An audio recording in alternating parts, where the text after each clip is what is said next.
Hi everybody, welcome back to my channel. This is Joe doing some movie reviews. Today I'm going to be reviewing Florence Foster Jenkins. Now, I've had a little bit of things in the comments about, there's spoilers. I'm like, it's a movie review, so of course there's going to be spoilers. But not to piss off anybody, here's your spoiler alert. Okay, first off, this movie stars Meryl Streep, Hugh Grant, and Simon Helberg. First thing you need to know about this movie is that Meryl Streep actually is not the main star, which all of the trailers make it look like she is. The true main character of this movie is Hugh Grant. So we actually find out that on Florence's original wedding, when she was 18 years old, she got syphilis from her husband who liked to play around. Turns out he doesn't even live in the same hotel that she lives in. He actually has his own place on the other side of town. So the Florence character is actually based off of a real person. She did a lot for music back in the 30s and 40s, probably even before then. I haven't actually Googled her actual history, so I don't know the whole thing. We actually find out that Hugh Grant is actually married to Florence for about 25 years. He is a failed actor and she is a failed singer. But the thing is, nobody knows that she's a failed singer because everybody tells her that she can sing. One of the things I found so interesting about this story was that Hugh Grant is married to her for 25 years, but has a mistress on the side that it's a gray area whether Florence actually knows about the other woman, but she definitely knows about his other apartment because she's paying for it. So enter Simon Helberg's character, where they actually end up, they hire him as a pianist, and they also hire one of her good friends as vocalist.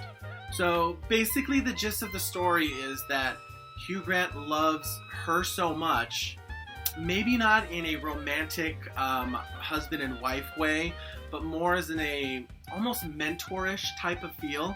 He loves her in the way that he definitely wants her to get everything that she ever desires. Unfortunately, she cannot sing. For 25 years, anytime that she's gone on stage, unfortunately, he's been paying a lot of these people off.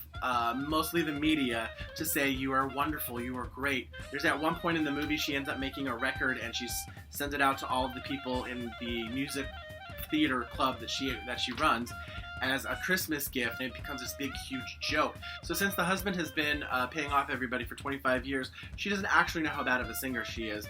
And it's a really sad movie, actually. The movie makes it look kind of like this uplifting, we're going to get you to be able to sing, you're going to be amazing. And the fact of the matter is she never learns how to sing the whole movie, which is actually a shame because Meryl Streep is actually a classically trained opera singer, so it was kind of disappointing to see her doing this the whole time.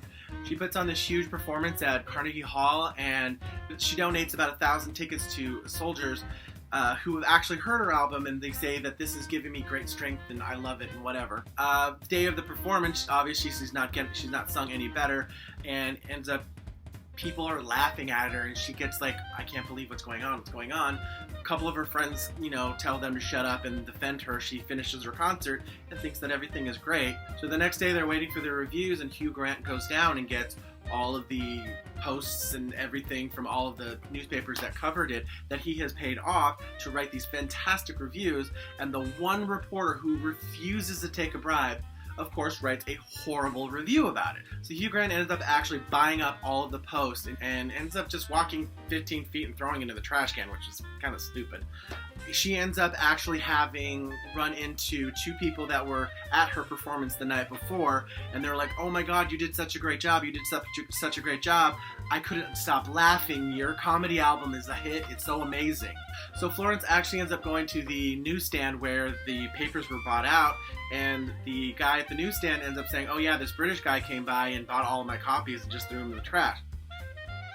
Florence ends up going over to the trash can and pulling one of the posts out and starts reading it, and kind of goes a little crazy, and she starts walking into traffic, but luckily, there's not that many cars in the 40s. So he ends up getting to the hotel lobby where Hugh Grant's like looking for her. He's like, where the hell did she go? And ends up finding her passed out in the lobby of the hotel that she lives in. So cut to a few days later, and she's actually in her apartment and laying in her bed. And we find out that because music was keeping her alive, she got this review that shattered her whole world, and then she died. It's like heartbreaking. This movie is like, the entire time I'm watching this movie, I'm like, why are these people not telling her she's not that good? And then, of course, at the very end, the one time she finds out she's not that good, she dies. It's a really sad movie. It's funny. If you love Meryl Streep, then you'll love this movie. It was very entertaining. It's short. It's only about an hour and a half long. Hugh Grant was amazing. Simon Helberg was actually really funny because the real man that he was portraying in the movie apparently has like repressed homosexuality, and they show a few little bits of it, and it was really funny the way that they did it. All in all, I'd give this movie about an 8.5. There's a lot of stuff I liked about it. All three of the main actors were freaking amazing. They did a great job. Go watch it. It's Meryl Streep. She's awesome. So, anyways, thank you for watching this video, and I'm sorry if you've heard some birds in the background. I apologize. There's a big flock of birds apparently flying around my house right now. I'm Alfred Hitchcock. I'm not going outside. Just saying. Anyways, I'm signing off now. Thank you very much. Have a good one, guys.